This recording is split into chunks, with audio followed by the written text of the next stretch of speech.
ഇനിയും മഹാനായ വെള്ളാപ്പള്ളി അങ്ങനെ വാഴ്ത്തിപ്പാടരുതേ എന്ന് കൈകൂപ്പി പറയേണ്ടി വരികയാണ് പിണറായി വിജയന്.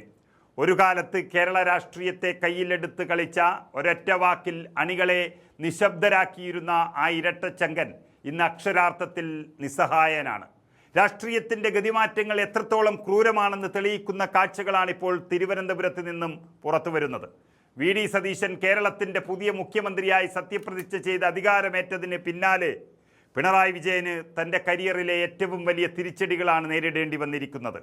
അധികാരത്തിൻ്റെ ഉത്തുംഗ ശ്രേണിയിൽ ഇരുന്നപ്പോൾ കറുത്ത കാറുകളുടെ വമ്പൻ അകമ്പടിയോടെ റോഡുകൾ നിശ്ചലമാക്കി ചീറിപ്പാഞ്ഞിരുന്ന പിണറായി വിജയന് ഇനി മുതൽ വെറുമൊരു വെള്ളക്കാറിൽ മാത്രമേ യാത്ര ചെയ്യാൻ സാധിക്കുകയുള്ളൂ. മുഖ്യമന്ത്രി കസേര ഒഴിഞ്ഞതോടെ പ്രതിപക്ഷ നേതാവിലേക്ക് ഒതുങ്ങേണ്ടി വന്ന പിണറായി വിജയൻ മുൻപ് തൻ്റെ സുരക്ഷാ വ്യൂഹത്തിലുണ്ടായിരുന്ന ഒരു വെള്ള ഇന്നോവ ക്രിസ്റ്റ കാറിലേക്ക് മാറാൻ നിർബന്ധിതനായിരിക്കുന്നു. കറുത്ത കാർ സുരക്ഷയ്ക്ക് നല്ലതാണെന്ന് പറഞ്ഞ് പണ്ട് ഉപദേശിച്ച പോലീസ് മേധാവിമാരൊന്നും ഇന്ന് കൂടെയില്ല. വണ്ടിയുടെ നിറം മാറിയത് മാത്രമല്ല, കാറിൻ്റെ നമ്പറായി 99 നൽകണമെന്ന് സർക്കാരിനോട് യാചിക്കേണ്ട ഒരു അവസ്ഥയിലാണ് ഇന്ന് പിണറായി വിജയൻ.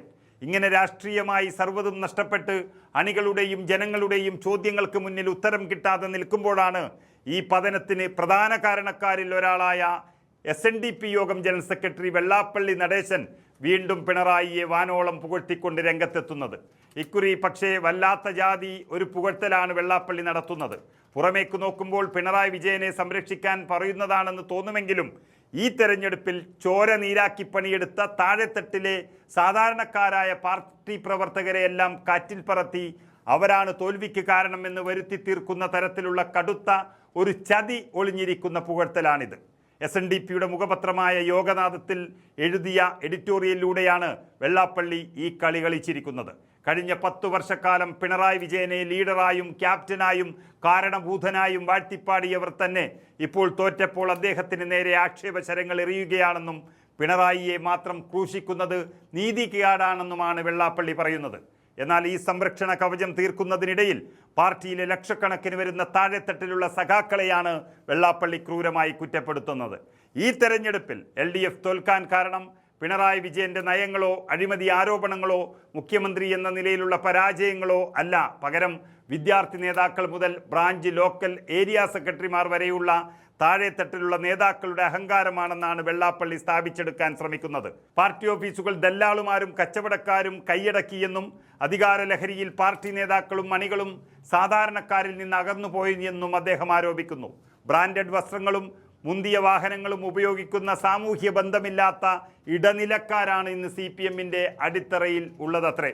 സാമ്പത്തിക നേട്ടങ്ങൾക്കും അധികാര കൊതിക്കുമായി നടന്ന ഇവർ സാധാരണക്കാരൻ്റെ പ്രശ്നങ്ങളിൽ ഇടപെട്ടില്ല എന്നും ഇവരുടെ പ്രവൃത്തി ദോഷം കാരണമാണ് പാർട്ടി തോറ്റതെന്നും വെള്ളാപ്പള്ളി എഴുതി പിടിപ്പിക്കുന്നു. പിണറായി വിജയൻ എന്ന മഹാനായ നേതാവ് നിലമൊരുക്കി വിത്തെറിഞ്ഞ് വളമിട്ട കൃഷിയിടത്തിലെ വിളവ് കൊയ്യാൻ വന്ന പുത്തൻ കമ്മ്യൂണിസ്റ്റുകാരുടെ ലാഭേച്ഛയാണ് ഇടതുമുന്നണിയെ തകർത്തെറിയുന്നത് എന്നാണ് വെള്ളാപ്പള്ളിയുടെ കണ്ടുപിടുത്തം. ജനപ്രിയരല്ലാത്ത സ്ഥാനാർത്ഥികളെ നിർത്തിയതാണ് തോൽവിക്ക് കാരണമെന്ന് പറയുന്ന വെള്ളാപ്പള്ളി ആ സ്ഥാനാർത്ഥികളെ തീരുമാനിച്ചത് പിണറായി വിജയൻ അടങ്ങുന്ന ഉന്നത നേതൃത്വമാണെന്ന കാര്യം സൗകര്യപൂർവ്വം അങ്ങ് മറക്കുകയാണ്. ഇതോടൊപ്പം തന്നെ ഘടകകക്ഷിയായ CPIയെയും വെള്ളാപ്പള്ളി ഇതിലേക്ക് വലിച്ചിഴക്കുന്നുണ്ട്. CPI ഭരിച്ച വകുപ്പുകളായ സിവിൽ സപ്ലൈസും റവന്യൂവും അഴിമതിയുടെ കേന്ദ്രങ്ങളായിരുന്നുവെന്നും നവ കമ്മ്യൂണിസ്റ്റുകാരുടെ ഈ അഴിമതി ഭരണം കാരണമാണ് സർക്കാരിൻ്റെ ശോഭ കെട്ടതെന്നുമാണ് ആരോപണം. സഖാക്കളോട് എന്ന് അഭിസംബോധന ചെയ്തുകൊണ്ട് തുടങ്ങുന്ന ഈ ലേഖനം യഥാർത്ഥത്തിൽ CPMനകത്ത് വലിയൊരു ആഭ്യന്തര കലഹമുണ്ടാക്കാൻ മാത്രമാണ് ഉപകരിക്കുക.